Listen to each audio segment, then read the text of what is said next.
महाभारत की सबसे शक्तिशाली महिला द्रौपदी का रहस्य।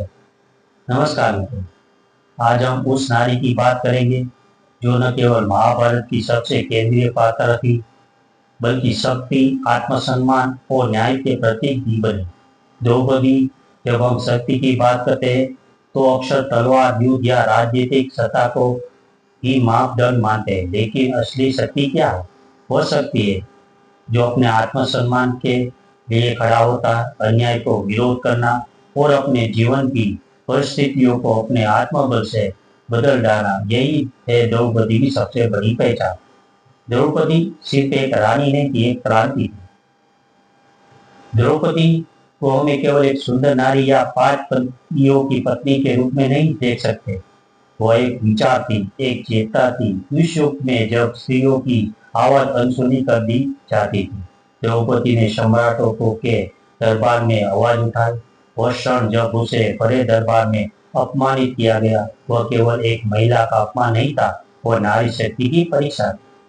पर द्रौपदी ने हार नहीं मानी। न उसने रोकर खुद को कमजोर किया, न परिस्थिति के आगे झुकी। उसने अपने आत्मसम्मान के लिए आवाज उठाई। उसने शपथ ली कि जब तक न्याय नहीं मिलेगा तब तक चैन से नहीं बैठेगी। यही थी उसकी शक्ति, यही था उसका रहस्य।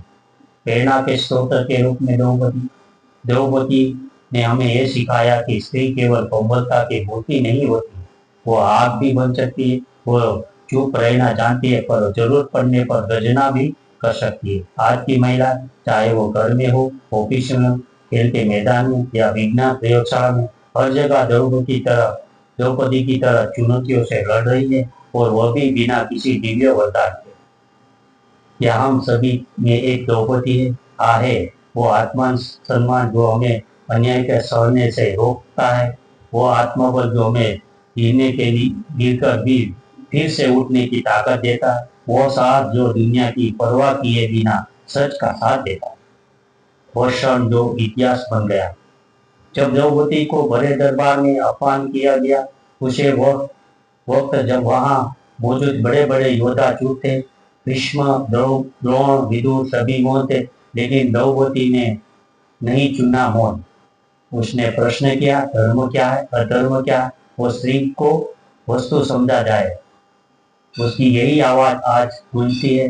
यही आवाज है जो हर उस महिला के भीतर है जो न्याय के लिए लड़ती है।